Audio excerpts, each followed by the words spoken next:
Vijay AIADMK BJP கூட்டணிக்கு போவாரா? இல்ல திமுகவிலிருந்து தமிழ்நாடு காங்கிரஸ் தனியா வந்து விஜய் அவர்களோட போய் கூட்டணி வைக்குமா? இந்த மாதிரியான விஷயங்கள் தாங்க இப்போ வந்து ரொம்ப ஸ்டாப்பா போயிட்டுருக்கு. இந்த பக்கம் பார்த்தோம் அப்படின்னா, எப்படியாவது எடப்பாடி பழனிசாமி அவர்கள் விஜய் அவர்கள வந்து இழுத்துறணும் அப்படின்னு ஒரு ஒரு ஸ்கெட்ச் வந்து இந்த பக்கம் ஓடிட்டு இருக்குது.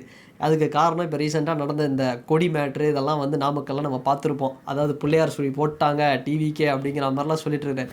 ஆனா இந்த பக்கம் பார்த்தோம் அப்படின்னா, காங்கிரஸ் கட்சியில இருக்கக்கூடிய சட்டமன்ற குழு தலைவர்லேருந்து ராஜேஷ்குமார் அவர்லேருந்து இதில் இருக்கக்கூடிய மிக முக்கியமான எம்பிக்கள் மாணிக்கம் தாகூர் ஜோதிமணியிலிருந்து சசிகாந்த் செந்தில் இந்த மாதிரியான முக்கியமான தலைவர்கள் நேஷனல் லெவலில் இருக்கக்கூடியவர்கள் கூட எப்படியாவது வந்து பார்த்தோம் அப்படின்னா ஒரு பெரிய ஒரு ப்ரெஷரை வைப்போம். அதாவது டிஎம்கே கிட்ட கேட்போம், சீட்டு எங்களுக்கு நிறைய தாங்க. அப்படி ஒரு வேளை நீங்கள் சீட்டு தரல அப்படின்னா நம்ம வந்து மொத்தமாக விஜய் கிட்ட போகிறதுல என்ன தப்பு அப்படிங்கிற லெவலுக்கு வந்து வந்துட்டாங்க. இந்த கரூர் சம்பவம் மேட்டரில் ராகுல் காந்தி அவர்கள் என்ன பண்ணாராம், விஜய் சாருக்கு வந்து ஃபோனை போட்டு ஏதோ பேசியிருக்கிறாரு அப்படிங்கிற மாதிரி வந்து சில தகவல்லாம் போயிட்டுருக்கு. அப்படி இருக்கக்கூடிய கட்டத்தில் இந்த மாதிரி காங்கிரஸ் போகிறதுல என்னங்க தப்பு? எலெக்ஷனுக்கு எலெக்ஷன் காங்கிரஸ் என்ன பண்ணுவாங்க அப்படின்னா தமிழ்நாடு லெவலில் டிஎம்கே கிட்ட ஒரு இத்தனை சீட்டு வேணுங்க அப்படின்னு சொல்லுவாங்க. ஆனால் கடைசியில் ப்ரெஷர் வந்து ஒரு ப்ரெஷர் வந்து இருக்கும். அதனால் போன எலெக்ஷனை விட கம்மியான சீட்டு கொடுத்தா கூட பரவாயில்லைங்க, ஏதாவது ஒரு சீட்டை கொடுங்க அப்படிங்கிற மாதிரி கடைசியில் என்ன டிஎம்கே கொடுக்குறாங்களோ அதை வாங்கிடுவாங்க.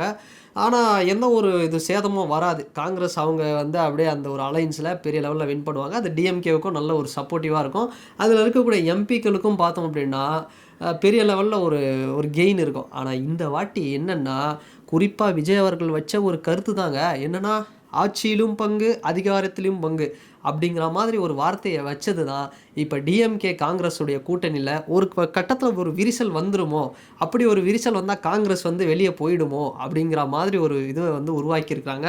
இதுலேயே பார்த்தோம் அப்படின்னா பல அணிகள் இருக்குங்க. செல்வ பெருந்தகை அவருக்கோட ஆதரவாளர்கள் ஒரு பக்கம், இந்த பக்கம் பார்த்தோம்னா காங்கிரஸ் குழு சட்டமன்ற தலைவர் ராஜேஷ்குமார் அவருடைய ஆதரவாளர்கள் ஒரு பக்கம், மாணிக்கம் தாகூர் அவருடைய ஆதரவாளர்கள் இந்த பக்கம், இன்னொரு பக்கம் கார்த்தி சிதம்பரம் இருக்கிறாரு. ஸோ இந்த மாதிரி வந்து பெரிய பெரிய சீனியர் லீடர்ஸ் வந்து இருக்கிறாங்க. ஆனால் செல்வ பெருந்தகை என்ன பண்ண போகிறாரு, என்ன பண்ணுறாரு அப்படின்னா, அவருடைய விசுவாசம் அப்படிங்கிறது காங்கிரஸ்க்கு எந்த அளவுக்கு இருக்கோ அதே மாதிரி டிஎம்கேவுக்கும் இருக்குது. சப்போஸ் இங்கேருந்து விலகி காங்கிரஸ் வெளியே வந்தாங்க டிவிகே கிட்ட போனாங்க அப்படின்னா அதில் செல்வ பெருந்தகை அவர்கள் வந்து வருவாரா அப்படிங்கிறது டவுட் தான். ஆனால் அவரும் ஒரு ஸ்டேட்மெண்ட் கொடுத்துருக்கிறார் ரீசெண்டாக, எங்கள் கூட்டத்தில் கூட தாங்க டிவிகே ஃப்ளாகெல்லாம் வந்து பறக்க விட்டுறாங்க அப்படிங்கிற மாதிரி அவர் ஒரு ஜாலியாக சொல்கிறாரு. அப்போது டெல்லியில் இருக்கக்கூடிய குழுவுக்கு வந்து சில பேர் வந்து போயிட்டுருக்காங்க.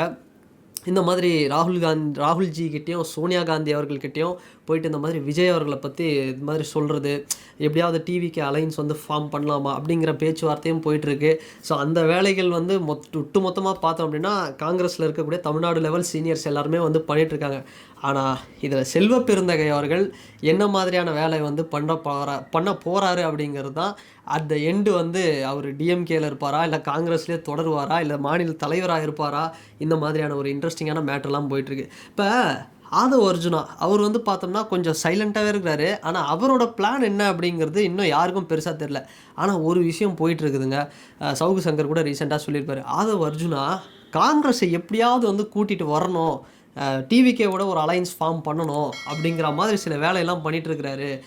முக்கியமான டெல்லியில் இருக்கக்கூடிய முக்கியமான ஆட்கள்கிட்டலாம் பேசிகிட்டு இருக்கிறாரு, காங்கிரஸ் சீனியர்ஸ் கிட்டலாம். அந்த மாதிரி வந்து ஒரு விஷயமும் போயிட்டுருக்கு.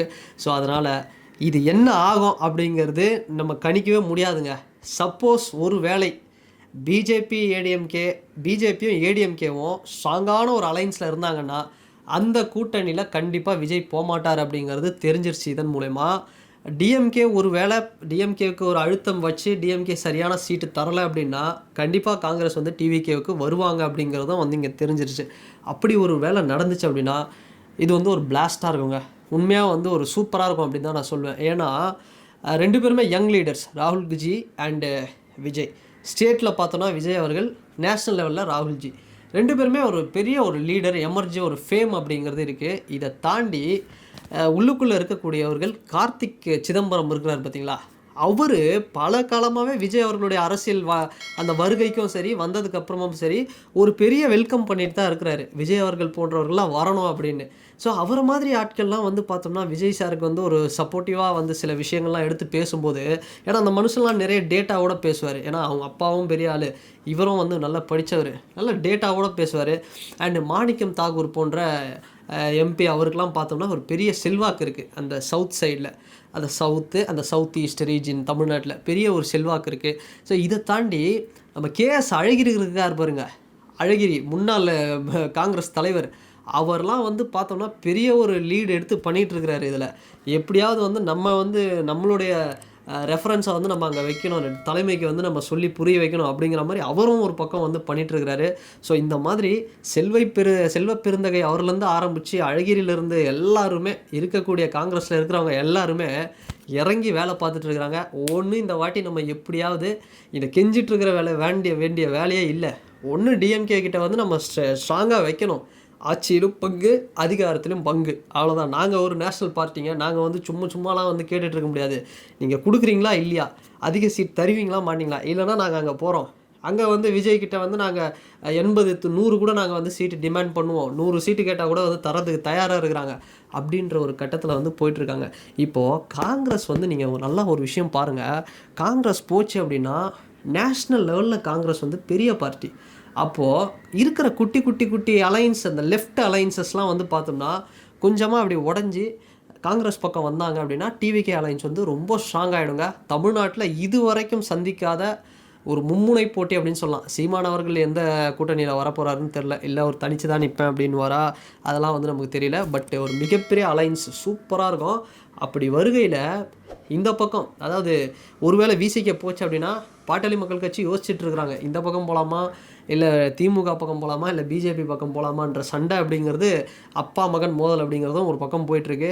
ஸோ இப்படி ஒரு விஷயம் நடந்துச்சு அப்படின்னா இது வரைக்கும் நம்ம பார்க்காத, கடந்த 25-30 வருஷத்தில் நம்ம பார்க்காத ஒரு தேர்தலாக இது வந்து அமையும் அப்படின்னே சொல்லலாம். ஸோ வெயிட் பண்ணி பார்ப்போம்.